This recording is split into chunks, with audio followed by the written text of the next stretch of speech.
الرحیم. خب در این درس یا به عبارتی در این قصه‌ای که امروز با هم می‌خوایم بخونیم، سیمای بانوی بزرگواری دیگر از شاگردان رسول خدا صلی الله علیه و سلم رو می‌خوایم بهش توجه بکنیم. شاید خیلی از ما اسم ایشون رو نشنیده باشیم، اما داستان رو که با هم بخونیم متوجه میشیم به اثر ایشون و نقش ایشون و نکته‌ای که من مد نظرم هست. حالا بهش در داستان خواهیم پرداخت. کسی که پیامبر خدا صلی الله علیه و سلم در مورد معبد خزاعی اشاره میکنه به اینکه ایشون رو خداوند بهش خیر بده. بله، معبد خزاعی بانوییه که ما میخوایم در مورد ایشون در این داستان صحبت بکنیم و مطلبی رو در مورد ایشون بخونیم. و خب میگم کمتر شاید پیش اومده باشه که این اسم رو ما شنیده باشیم. رسم بود که در بیابانها بالاخره در بین قبایل بدوی عربستان سرزمین حجاز، خب زنها اونجا نقش‌های ویژه داشتن، بحث مهمان نوازی و موارد خاصی که پیش میاد. یکی از زنانی که امروز ما میخوایم در مورد صحبت بکنیم، همین معبد خزاعی، دارای یک چنین شخصیتیه. شخصیتی که در زمان جاهلیت ایشون میشه گفت به مسافران کمک میکرد، صادقانه بهشون میرسید و این صفتی هست که وجود داشت. و جالب اینجاست که در این داستان زمانی که پیامبر خدا صلی الله علیه و سلم از مکه به مدینه داره هجرت میکنن، خب از اونورم قریش در تعقیب ایشون بودن. خب در این مسیر پیامبر وقتی که به جایی میرسیدن بالاخره اونجا مواد غذایی میگرفتن، میخریدن، خودشون آماده میکردن، خستگی در میکردن برای ادامه سفر. خب مثل حالا دیگه سفرها به هواپیما و ماشین هم نبوده، حالا یا سیستم‌های امروز. معبد خزاعی این چنین قسمت براش میشه تقدیر رقم میخوره که خب ایشون هم اونجا مهمانی که معمولا رسم بود در بیابان میدید، میومد از کنار خیمش رد میشد، اونجا بهش غذا میداد، آب میداد، بالاخره کمکش میکرد و این حالت وجود داشت. معبد اسمش عاتکه بنت خالد هست. عاتکه بنت خالد هست، خواهر حبیش ابن خالد خزاعی کعبی که اینم صحابه پیامبر هست. و خب حدیث معبد خیلی مهمه. حالا شما میتونید به سرچ بکنید در کتب احادیث این رو میبینید. خب رسول خدا صلی الله علیه و سلم تقدیر بر این شد که بیاد اونجا مهمان معبد بشه و دعا بکنه برای ایشون و خانواده ایشون. و یک روایتی که در این مورد وجود داره، خب پیامبر خدا صلی الله علیه و سلم با ابوبکر صدیق خب به سمت مدینه حرکت کرده بودن، یک راهنمایی رو هم گرفته بودن و که اون راهنما راه رو بلد بود و از اون طرف هم خب ابوبکر 2 شتر آماده کرده بود و مواد غذایی هم برای اونها بالاخره اسما در اون روسری خودش قرار داده، در شالش که برش داده بود و در مسیر میرفتن که گفتیم از همونجا بود که اسما به اسما ذات النطاقین معروف بود.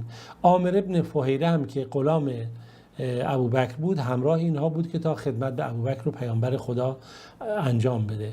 تا اینا بالاخره میرفتن در صحرا، در مسیرهایی میایستادند و بالاخره غذایی تهیه میکردن تا اینکه رسیدن به خیمه معبد خزاعی در این مسیر بین مکه و مدینه. خب وقتی به اینجا رسیدن، خب ایشون زن بزرگواری بود، مثل سایر زنهای بدوی اونجا اهل بخشش بود و معروف بود که ایشون به بخشش و کرامت و بالاخره صبر و بردباری و موارد دیگه‌ای که در زندگی صحرا وجود داره. اما واقعا شرایط گونه دیگه بود. در اون زمان کمی قحطی بود، شرایط خشکسالی بود، وضعیت خوبی نداشتن و خب پیامبر خدا صلی الله علیه و سلم و ابوبکر اونجا اومدن پیش، گفتن آیا تو چیزی داری به ما بدی، ما بالاخره ازت بخریم شیری، نانی، قدر فلان. گفت من خرمایی. گفت نگاه کنید اگر من چیزی داشته باشم از شما دریغ نمی کنم، پولی مولی هیچی در این مورد نمیخوام بگیرم، اما واقعیت اینه که شرایط ما در امسال خیلی شرایط سختیه و وضعیت خانوادگی خوبی نداریم و ای کاش که داشتیم. یعنی خوشسالی سبب شده که در این بیابان ما در شرایط بدی قرار بگیریم که حتی گوسفندانمون در وضعیت خوبی نیستن.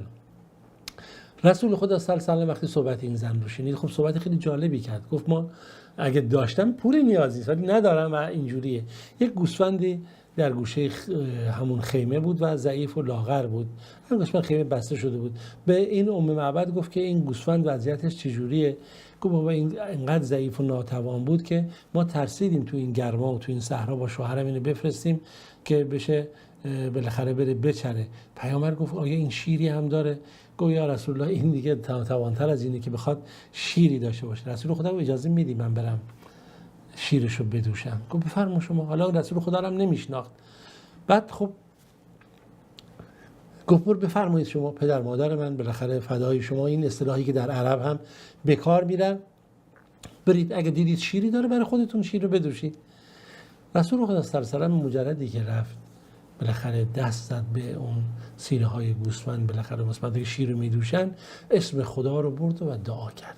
بسم الله الرحمن الرحیم. دعایی هم نزد خدا کرد که اللهم بارک لها فی شأنها. خدایا در مورد این گوسفند خیر و برکت قرار بده، در مورد این خانواده خیر و برکت قرار بده.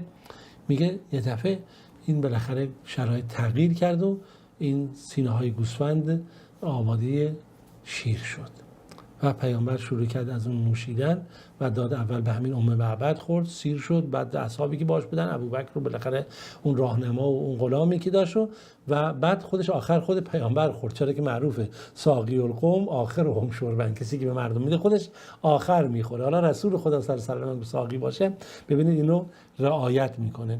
بالاخره دوباره پیامبر اون رو دوشید و اون ظرف شیر اون رو پر کرد و اونجا گذاشت و با اینها خداحافظی کرد و رفت. معبد این دعای پیامبر خدا صلی الله علیه و آله شامل حالشون شد در اون شرایط و این برکت و خیری که بوده و این رو شعرا هم در شعر خودشون نقل کردن که چه اتفاقی افتاد به مجردی که پیامبر خدا صلی الله علیه و سلم اومد اونجا چیکار کرد، این گوسفند رو مسح کرد و این حالت پیش اومد. نکته جالبی در اینجا اتفاق میفته. خب معبد یک ظرافت ویژه‌ای درش وجود داره. گفتیم که زن کریم و بخشنده و شجاع و همه این موارد رو داره. خب این صحنه رو هم از پیامبر دید. حالا میگیم چی دیده، نکته‌ای که مهمه حالا در جای خودش هست. خب ایشون نسیم ایمان رو حس کرد، این فرح ایمان رو حفظ کرد در همون لحظات اولیه‌ای که پیامبر خدا صلی الله علیه و سلم رو دید. حالا راویان نقل میکنن که بالاخره این جنگاوران قریش که دنبال پیامبر بودن، اینها هم از کنار خیمه معبد گذشتن. ازش سوال کردن آیا تو محمد رو ندیدی با یارانش، کسانی که اطرافش بود، در مورد رسول خدا صلی الله علیه و سلم، تا خودشون بگن که کجاست تا خودمون به اون برسونیم. ببین ندیدی از اون اومد از اینجا رد نشد، به کدوم مسیر رفت فیلان. بعد ایشون گفت که چی دارید شما میگید؟ خودشو به طوری زد که مثلا خبر نشدم، هیچی ندیدم. بعد گفتن یک شخصی بود اینجا، 2-3 نفر بودن با این قیافه با این مشخصات و بالاخره از این مسیر عبور باید کرده باشن. ایشون گفتش که شما از چیزی سوال میکنید که من قبل از این اصلا نشنیدم. گفتن نه طرف ادعای پیامبری فلان. میگه من چیزی نشنیدم از این چیزا.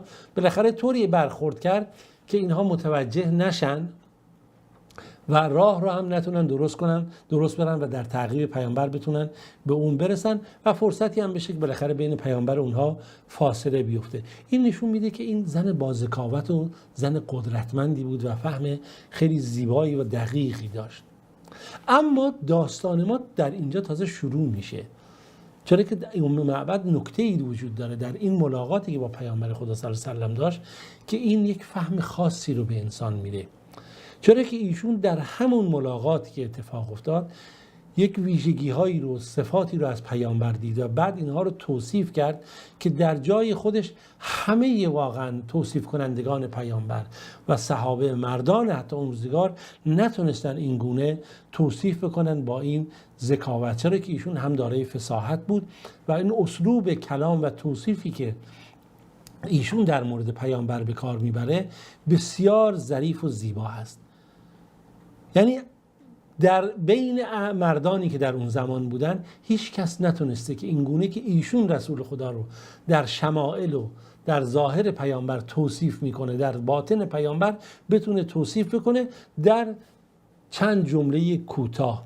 نکته ای که خب بالاخره ایشون تحت تاثیر همین جریان خودش اسلام رو پذیرفت، در برابر پیامبر خدا صلی الله علیه و سلم ایمان آورد. وقتی شوهرش اومد این صحنه رو دید، برای شوهرش گفتش که چه اتفاقی افتاد؟ دید اینجا شیر بالاخره ظرف شیر است، تعریف کرد چنین هست و توصیف کرد پیامبر رو، گفت چه کسی رو دیدی این گونه. این سبب شد که بالاخره شوهرش ابو معبد بلافاصله دنبال پیامبر رو بگیره و خودش رو پیامبر برسونه و سبب اسلام خودش شد و به اسلام همسرش شد. و خب ایشون به همسرش گفت بالاخره چنین کسی بوده. گفت قطعا این کسی که تو نقل میکنی با این صفات مرد مبارکی بوده و خب تعریف ها رو این کرد در مورد پیامبر این گونه و گفتش که بله اگه قریش بهش دستشون پیدا کنه حتما این شخص رو خواهند کش و خب بالاخره این سبب ایمان همسرش شد. نکته ای رو که من میخوام بگم، متوجه به وقتمون تمام شده، بخوام این روایت ام معبد رو در این قسمت با هم بخونیم، هرچند که روایت کوتاهه اما روایت خیلی بلیغه، خیلی فصیحه. حتی خود من واقعا خیلی از کلمات رو با این که به شروح نگاه کردم شاید اونطور متوجه نشدم و خیلی شارحان. اما بذارید در جلسه بعد این روایت ام معبد رو در توصیف پیامبر که برای همسرش تعریف میکنه با هم بخونیم، بشنویم تا ببینیم واقعا اون زیبایی لطافت‌ها رو و شمائل النبی برای ما کمی روشن بشه. خب تا جلسه بعد همه شما عزیزان رو به خدا میسپارم. امیدوارم بتونید در اون جلسه این صفات و سیما رو از پیامبر خدا صلی الله علیه و سلم با هم بخونیم و حداقل اندکی از این مفاهیم رو بیاریم بیرون. تا اون فرصت خدایا رو نگهدارتون باشه.